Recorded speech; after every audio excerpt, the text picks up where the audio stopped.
আসসালামু আলাইকুম রহমতুল্লাহি ওয়া সম্মানিত দর্শক, অতি সম্প্রতি বাংলাদেশের একজন মহান মুক্তিযোদ্ধাকে নির্মম, নিষ্ঠুর এবং অবমাননাকরভাবে লাঞ্ছিত এবং অপমানিত করা হয়েছে।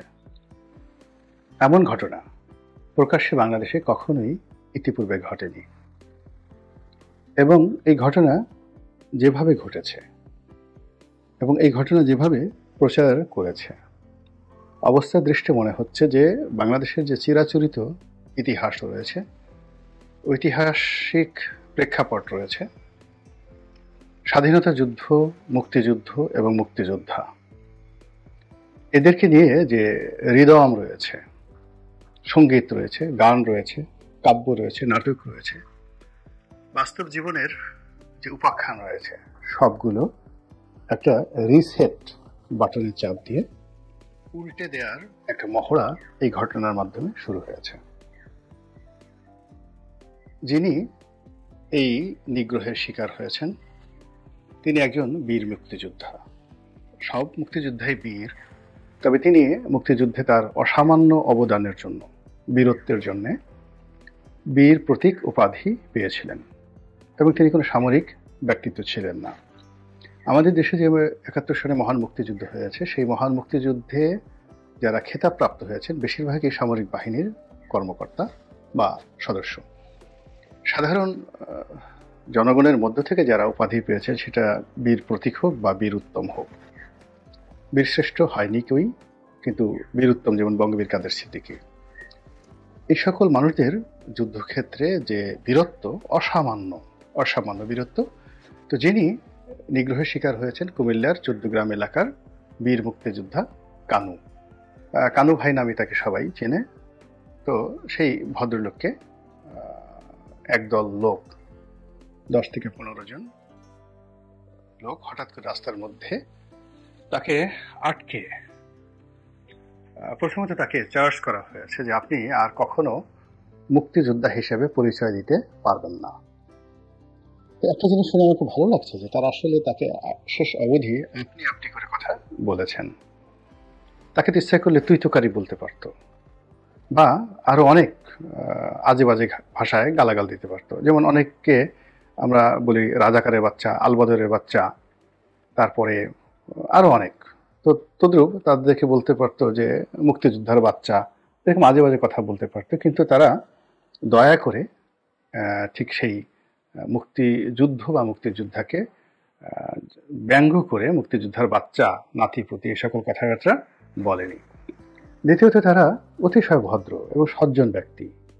তারা ইচ্ছা করলে কিন্তু এই লোককে ধরে চড় থাপ্পড় মারতে পারত, তার চুলের মুঠি ধরে তার পশ্চাৎ দেশের উপর কয়েকটা লাথি মারতে পারত, তারপরে তার মুখে চুনকালি মাখতে পারত, তাকে ঝাড়ু পেটা করতে পারত, তাকে কান ধরে ওঠ বস করাতে পারত।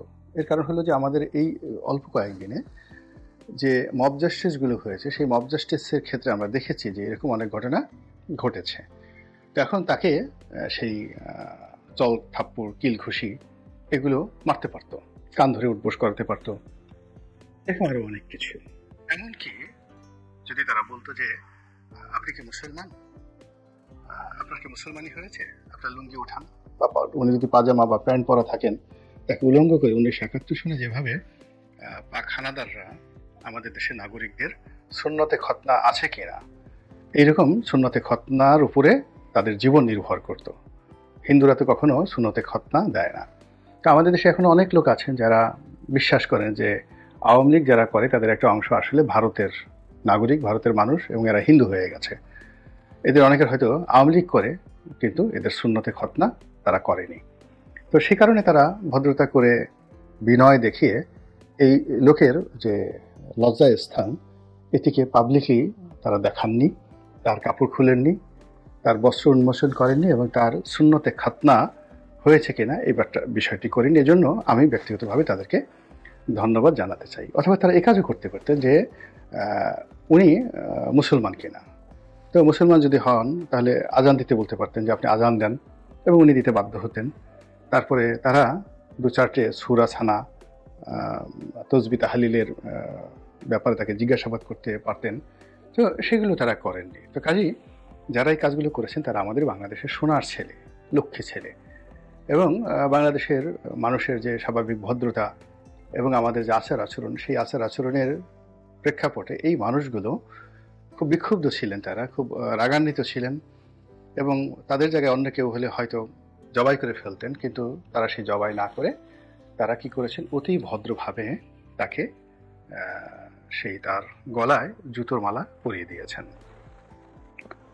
তো জুতোর মালা পরিয়েছেন, এখন আমরা জানি না যে এই তার যে মালা, এই মালাতে কতটি জুতো ছিল, কতটি স্যান্ডেল ছিল, আর এই জুতোর মালার মধ্যে মহিলাদের কোনো স্যান্ডেল ছিল কিনা, আর এই মালা যে তারা গ্রন্থন করেছেন, মালাটা গেঁথেছেন, সেটা দড়ি কি ছিল, এটা কি প্লাস্টিকের দড়ি ছিল নাকি পাটের দড়ি ছিল, এই বিষয়গুলো নিয়ে আসলে যারা অনুসন্ধানী সাংবাদিক তাদের আরেকটু অনুসন্ধান করার দরকার ছিল। কেননা তারা যদি পাট ব্যবহার করে থাকেন তাহলে তাদের এক ধরনের উদ্দেশ্য ছিল, তারা যদি প্লাস্টিক ব্যবহার করে থাকেন তাহলে আরেক ধরনের তাদের উদ্দেশ্য ছিল। তো এই বিষয়গুলো নিয়ে আপনি যতই ঠাট্টা করার চেষ্টা করেন, মস্করা করার চেষ্টা করেন, এগুলোর সঙ্গে অনেক গুরুত্বপূর্ণ যাকে বলা হয় মনস্তাত্ত্বিক বিষয় জড়িত রয়েছে। যে স্বাধীনতার এত বছর পরে কেন একজন মুক্তিযোদ্ধার নাম শুনলে তাদের মাথা খারাপ হয়ে যাচ্ছে, কেন মুক্তিযুদ্ধর কথা শুনলে তাদের সারা শরীরের মধ্যে অ্যালার্জি চলে আসছে, তারা কেন একজন মুক্তিযোদ্ধাকে অপমান করার জন্য ঐক্যবদ্ধ হতে চাচ্ছে, তাদের উদ্দেশ্যটা কি, এই বিষয়গুলো মীমাংসা করার দরকার আছে। কারণ হলো এদের সংখ্যা একজন দুজন নয়, লক্ষ লক্ষ মানুষ। তো লক্ষ লক্ষ মানুষ যদি এভাবে রাস্তাঘাটে যারা খেতাবপ্রাপ্ত মুক্তিযোদ্ধা রয়েছেন, যে ধরুন যে ভদ্রলোক মিস্টার কানু, তিনি তার এলাকাতে হয়তো বিতর্কিত, হয়তো তার বিরুদ্ধে মামলা আছে, তিনি ব্যবহারও তার হয়তো ভালো নয়, ফলে তার যে অ্যাঙ্গার, তার বিরুদ্ধে যে অ্যাঙ্গার, সেই অ্যাঙ্গারের একটা লিমিটেশন হলো ওই এলাকাতে। কিন্তু ধরুন বাংলাদেশে অনেক মুক্তিযোদ্ধা আছেন, বড় বড় মুক্তিযোদ্ধা আছেন, যারা অনেক বিতর্ক তৈরি করেছেন, যাদের কথাবার্তাতে অনেক অসামঞ্জস্য রয়েছে এবং যাদের প্রতি অনেকের ক্রোধ রয়েছে, ক্ষোভ রয়েছে, কিন্তু তারা সম্মানিত সারা বাংলাদেশের, অর্থাৎ দুটো একসাথে, অর্থাৎ তারা মুক্তিযুদ্ধের কারণে, রাজনৈতিক ব্যক্তিত্বের কারণে, তাদের প্রজ্ঞা, মেধা, যোগ্যতার কারণে তারা খুবই সম্মানিত, কিন্তু একই সঙ্গে আবার তাদের কর্মকাণ্ডের জন্য তারা কিন্তু মারাত্মকভাবে বিতর্কিত। তো এইরকম অনেক কিংবদন্তি মুক্তিযোদ্ধা কিন্তু জীবিত আছে। তো ঢাকা শহরে ধরে তাদের কাউকে যদি এইরকম করা হয়, এরকমভাবে অপমান করা হয় যেভাবে কানু সাহেবকে করা হয়েছে, তাহলে আপনি কি বলবেন?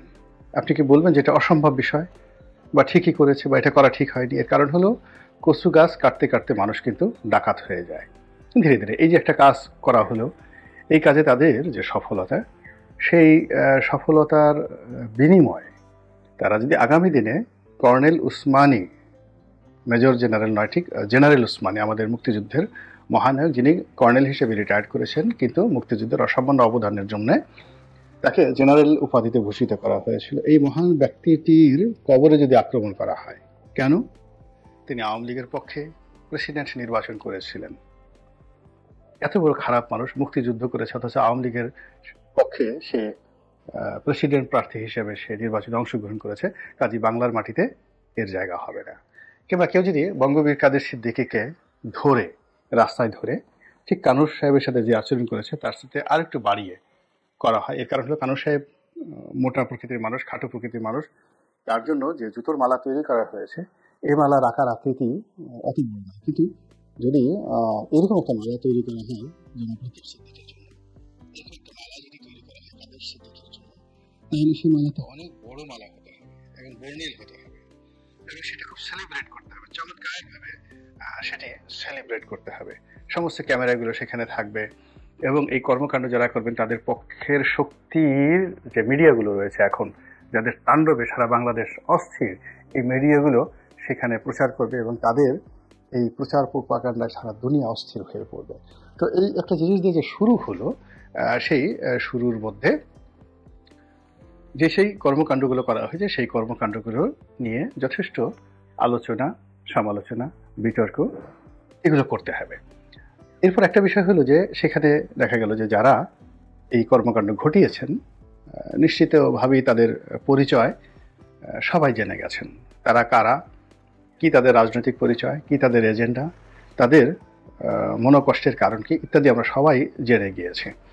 তো যেহেতু এখন একটা সুন্দর সময় চলছে, এই সময়টিতে ভাসুরের নাম মুখে নেওয়াটা কোনো অবস্থাতেই ভদ্রতার পর্যায়ে পড়ে না। আমাদের গ্রাম বাংলায় আমরা ছোটকালে দেখেছি যে গৃহবধূ, নতুন গৃহবধূ, তিনি ভাসুরের সামনে সবসময় ঘোমটা দিয়ে থাকেন, তারপরে ভাসুরের সামনে দিয়ে চলাফেরা করেন না, ভাসুরকে অ্যাভয়েড করেন না। এটা একটা শ্রদ্ধা, ভাসুরের প্রতি শ্রদ্ধা। আমাদের দেশে এখন মুক্তিযুদ্ধের যারা বিরোধিতাকারী তারা আমাদের সম্মানিত ভাসুর মহোদয়, আমরা তাদের নাম উচ্চারণ করব না, তাদেরকে নিয়ে কোনো কথা বলবো না, কোনো সমালোচনা করব না, তাদেরকে দেখলে ঘুমটা দিয়ে থাকবো এবং কাছাকাছি আসলে কদমবসি করব এবং মাছের মাথাটা মুড়োটা তাদেরকে খাওয়াবো এবং তাদেরকে এই আদর আপ্যায়নের বিনিময়ে আমরা আমাদের জীবনের স্বাভাবিক মৃত্যুর গ্যারান্টি চাইব। আমরা চাইবো আমাদের রগ যেন কাটা না হয়, আমাদের চাইবো আমাদের যেন গলায় জুতোর মালা পরানো না হয়, আমরা চাইবো যেন কোনো অবস্থাতেই আমাদেরকে যেন জীবন্ত পুঁতে ফেলা না হয়, ইত্যাদি আরও অনেক কিছু। তো যেটা বলছিলাম যে সেই ভাসুরের যে দল মিস্টার কানুকে যেভাবে আক্রমণ করেছেন, সেই আক্রমণের মধ্যেও তারা কিন্তু নান্দনিকতা বজায় রেখেছেন এবং তারা যে আশরাফুল মাখলুকাত, আল্লাহর শ্রেষ্ঠ জীব, এবং তারা যে আল্লাহর খলিফা এবং ভবিষ্যতে তারা যে একটা খিলাফত রাষ্ট্র কায়েম করার যে স্বপ্ন দেখেন, যেখানে আল্লাহর আইন প্রতিষ্ঠিত হবে, যেখানে ইজমা কিয়াস সুন্নতের ভিত্তিতে কোর্ট কাছারি প্রতিষ্ঠিত হবে, তো তারা কত দরদ দেখিয়েছেন এই কানু সাহেবের প্রতি, এটি স্মরণ করলে আবেগে আমার কান্না চলে আসে। তারা বলেছেন যখন উনি আকুতি জানাচ্ছিলেন যে বাবা আমাকে রক্ষা করো বা রক্ষা করেন, আমাকে থাকতে দিন, এর কারণ হলো তাকে বলা হয়েছিল যে আপনি গ্রাম ছেড়ে চলে যাবেন। এক পক্ষ বলল যে আপনি গ্রাম ছেড়ে চলে যাবেন, আরেক পক্ষ বলল যে না, আপনি গ্রামে থাকতে পারবেন না, আপনি কুমিল্লাতেও থাকতে পারবেন না, পুরো 14 গ্রাম কুমিল্লা এলাকায় আপনার ছবি দেখতে চাই না, আপনাকে এখান থেকে চলে যেতে হবে।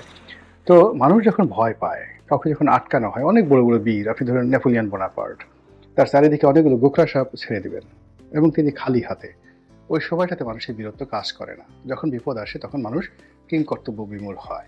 তো সেই অসহায় বৃদ্ধ বীর মুক্তিযোদ্ধা, তিনিও তার যৌবনের যে বীরত্ব, সেই বীরত্বকে ভুলে গিয়ে তিনি অসহায় হয়ে পড়েছিলেন। তিনি তাদের সামনে হাত জোড় করে বলেছিলেন আমাকে ক্ষমা করো, আমাকে থাকতে দাও, আমি আমার এই গ্রাম ছেড়ে কোথাও যেতে চাই না। তখন তারা খুব দয়া প্রদর্শন করেছেন, অসাধারণ অসামান্য বিনয় তারা দেখিয়েছেন এবং তারা যে ঔদার্যতা দেখিয়েছেন এটি বাংলার ইতিহাসে বিরল, এমনকি বিশ্বের ইতিহাসে বিরল। তারা বলেছেন ঠিক আছে, আপনি আমাদের কাছে যেভাবে হাত জোড় করে ক্ষমা চাইলেন, এভাবে পুরো গ্রামবাসীর নিকট হাত জোড় করে ক্ষমা চান। তখন সেই ভদ্রলোক হাত জোড় করে ক্ষমা চেয়েছেন গ্রামবাসীর নিকট এবং এর বিনিময়ে তিনি মুক্তির সনদ পেয়েছেন। এর বিনিময়ে তিনি মুক্তি যুদ্ধে তার যে অসামান্য বীরত্ব, সেই বীরত্বের জন্য যে বীর প্রতীক সার্টিফিকেট তার ছিল, সেই সার্টিফিকেটের পরিবর্তে নতুন মুক্তিযুদ্ধের পরবর্তী বাংলাদেশে তিনি বীর উত্তম উপাধিতে ভূষিত হয়েছেন। যে এভাবে তিনি তার ভুল স্বীকার করে, এভাবে তিনি আত্মসমর্পণ করে যে নজির স্থাপন করেছেন, সেটি আগামীতে বাড়তে বাড়তে বাড়তে বাড়তে কার কপালে কোন জায়গায় কিভাবে আসে আমরা এখনো পর্যন্ত বলতে পারছি না। আল্লাহ আমাদের সবাইকে হেদায়েত দান করুন এবং হেফাজত করুন। আসসালামু আলাইকুম ওয়া রাহমাতুল্লাহি ওয়া বারাকাতুহু।